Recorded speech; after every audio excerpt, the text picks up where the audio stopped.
I feel like there's been a point in time when we have all struggled with the mystical force that is discipline, which seems to have been mastered by those ultra successful individuals. I've been guilty of setting super ambitious, unrealistic goals, and then within weeks I'd be burnt out and most of these projects would never see the light of day. It was only until a few years ago when I was setting up my own business and I got a CEO coach that I realized that discipline is something that can be built systematically, step by step. Hey guys, if you're new here, my name's Prash. I'm a doctor turned entrepreneur and I make videos about medicine, business, and financial freedom. And after 6 years of medical school, 3 years of postgraduate law, and almost a decade in business, in this video, I'm going to be sharing with you 3 practical tips to supercharge your discipline. And these are tried and tested techniques that I personally use that have turned me into somebody who consistently follows through.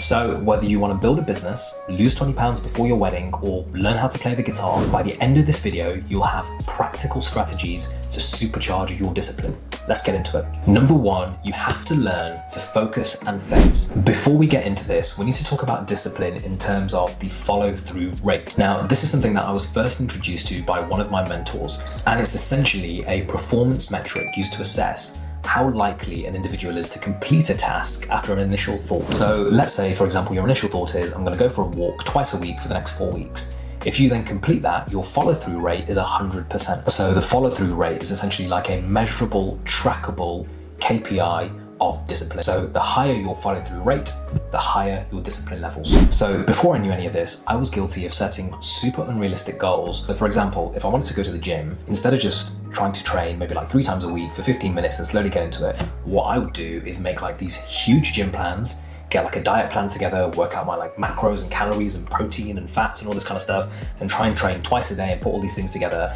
And within a couple of days, I'd be burnt out. If I missed a day, I'd feel awful. And it was just like a negative spiral effect that would mean that would never complete the action.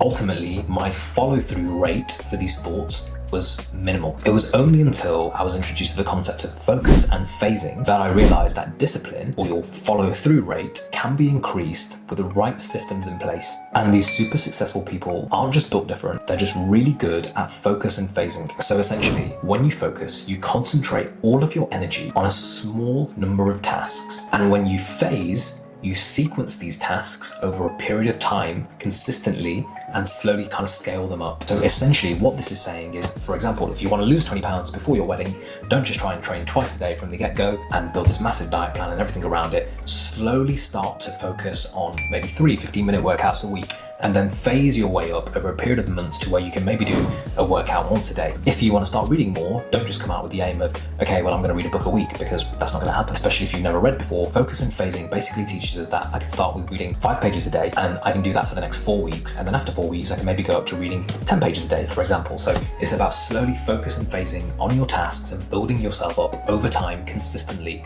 That builds the habit of discipline, when in reality, what you're doing is increasing your follow-through rate. The interesting thing is, when you focus and phase like this, there is like practically zero resistance, because it doesn't really feel like much effort to read 2 or 3 pages a day. And if you're consistent in doing that over a really long period of time, your follow-through rate increases, your discipline increases. Your focus narrows on commitments that are easier to complete. And by phasing, you basically stagger demand, which reduces your fatigue and burnout. This means you're more likely to consistently show up, which builds the identity of somebody who is more disciplined and follows through.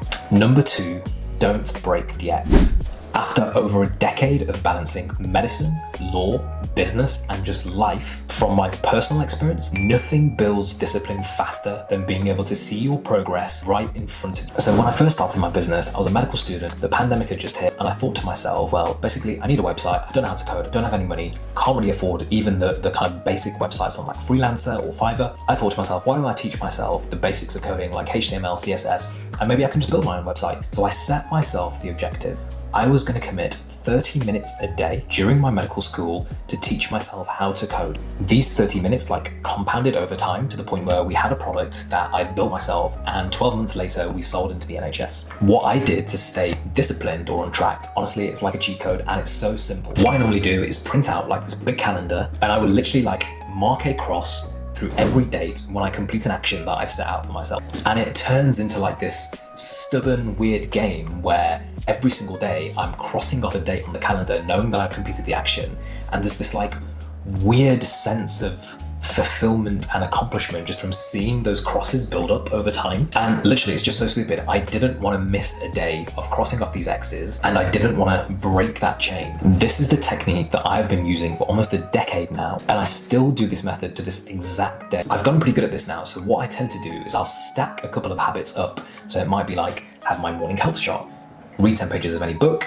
drink 3 liters of water a day, do 50 push-ups, or whatever it is, and I will stack these habits up into a little bubble, and every time I do that, I will cross off a day. I cannot tell you how highly effective this is, especially when you incorporate focus and phasing and slowly building up habits and then stacking them in this way and crossing them off your calendar. Genuinely, just try this for a month.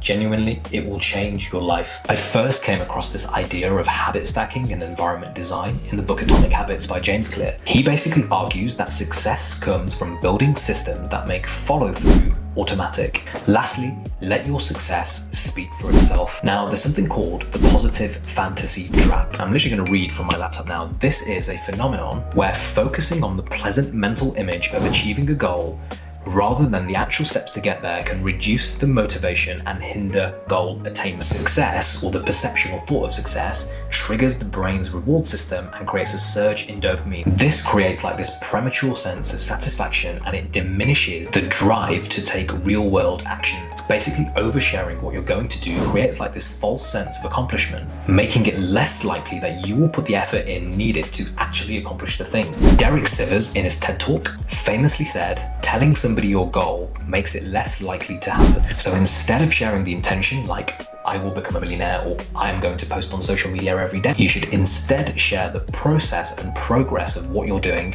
Anyways, thank you for watching, and don't forget to subscribe. If you got even 1% of value from this video, please give it a thumbs up. See you in the next one.